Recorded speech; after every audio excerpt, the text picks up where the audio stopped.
We got mixed economic data, which includes record online sales for holidays, lowest job openings in 2 years, and fear from small business owners across the country is palatable. Vigilance is still the best policy right now. Then we have a study on work-life balance. Apparently, the concept is flawed at its core.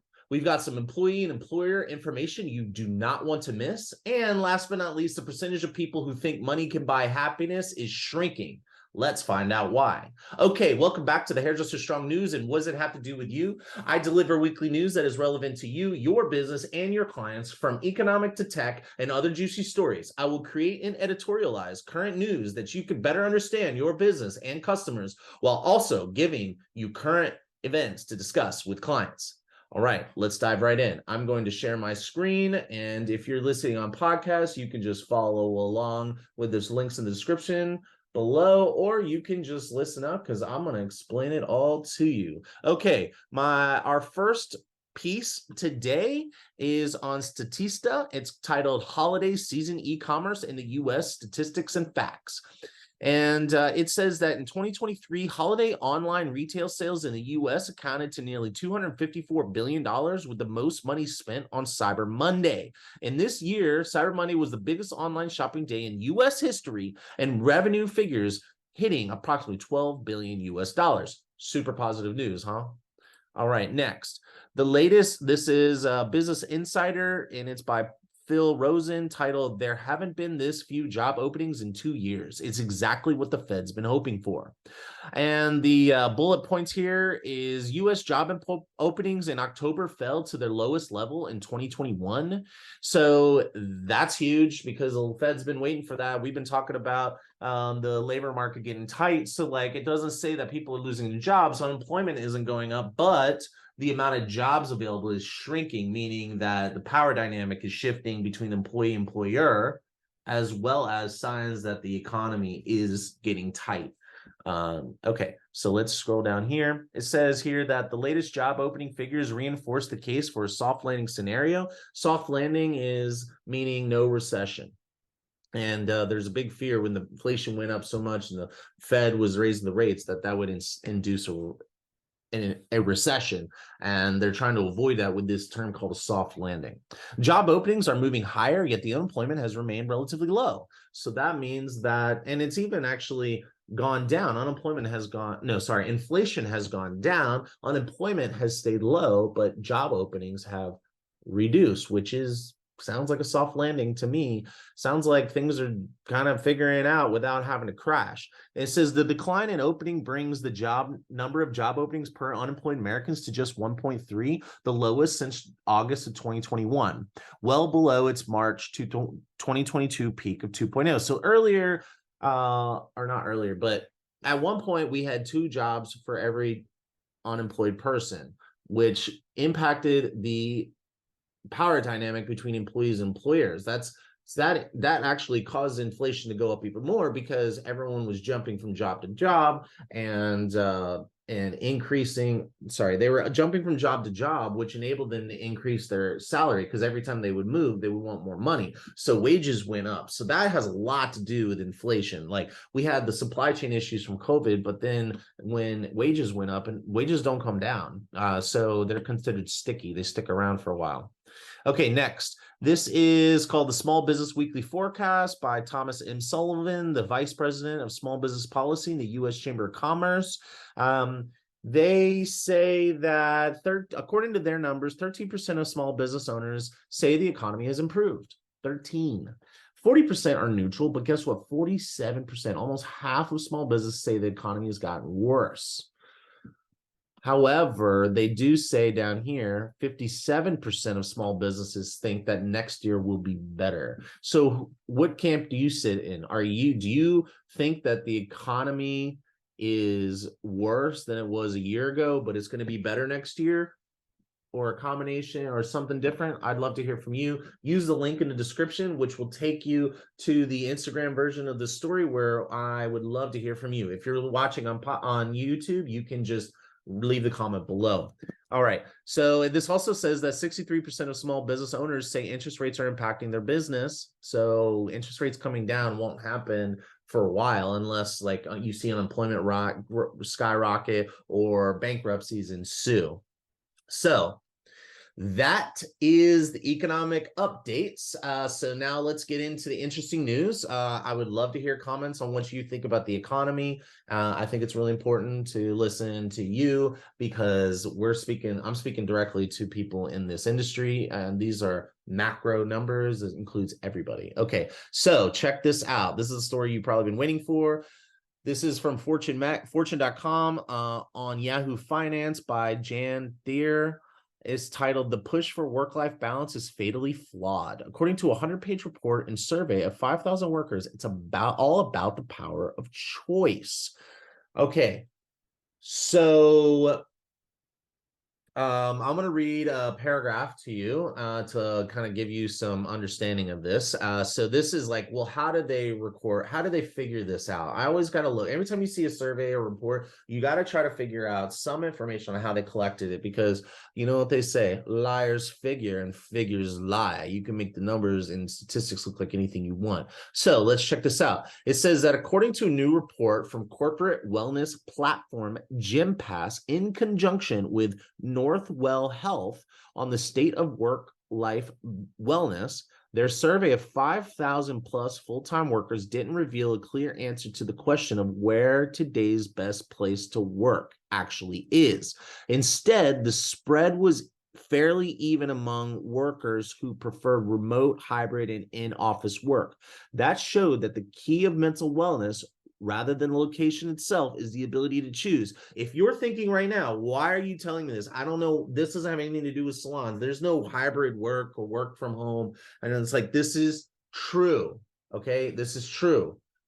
But that last sentence, it's all about choice, is also true for people.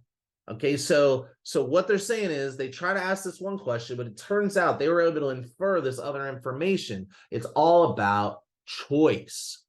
This makes so much sense to me. Think about it. If you're an employer or a salon owner, both of you know about suites and booth rentals. These are places where stylists have all the freedom to make any type of decision they want. Well, they may have to do, that might have to do with the appeal. Like having the ability to choose might have 100% everything to do with the appeal of going into a booth rental or a suite. As a matter of fact, I know it is because we did a poll 2 years ago. So if you're working at a salon or have a salon that's super restrictive, or if your business practices and policies do not provide room for staff to have the privilege of choice, staff will be unhappy. If you are an employee at a salon, tell me I'm wrong. The secret is going to be for communication to ensue to understand what is important to all parties and where some freedom or privilege of choice can be implemented. Then salon owners, you need to broadcast your freedoms that you ensure that anyone who works for you will have, so that you can attract the people who that resonates with them, because you might not agree with the freedoms that everyone's requesting. But just so you know, when there's a list compiled of what rising stylists want or what employees want or what stylists want, just remember that list does not mean if there's 10 things on the list, that doesn't mean everybody wants all 10 things. It's like one person might have wanted 2 of those things, one person might have wanted 4, one person might have wanted 1. I mean, when you put the whole list together, the list of things that people want, I want them too. I want to make a bunch of money. I don't want to have to work a lot of hours. I want to pick my own hours. I want to work from the location I want to work at. You know, like I want health insurance. I want everything. Of course I want it. But like the reality is that I don't know anybody who can provide it all. So don't get upset. Just know that it's all about choice. So like, if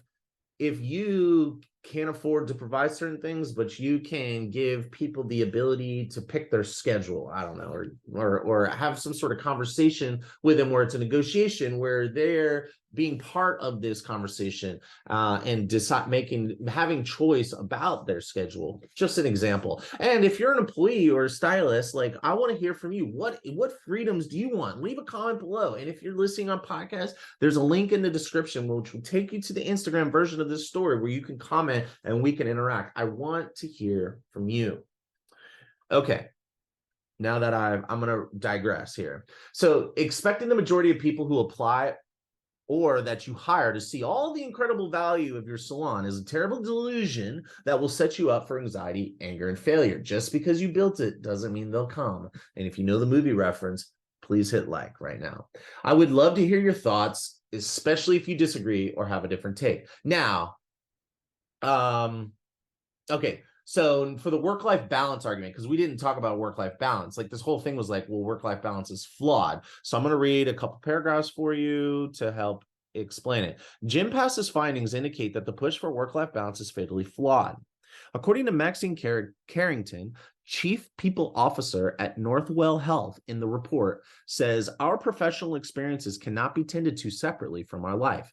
The futility is instantly apparent when you apply this line of thinking to any other dimension of wellness. You would not tell somebody who is sick to focus on improving their health-life balance, or somebody who is lonely to do a better job of community life balance. We all know those experiences are what constitutes well-being itself.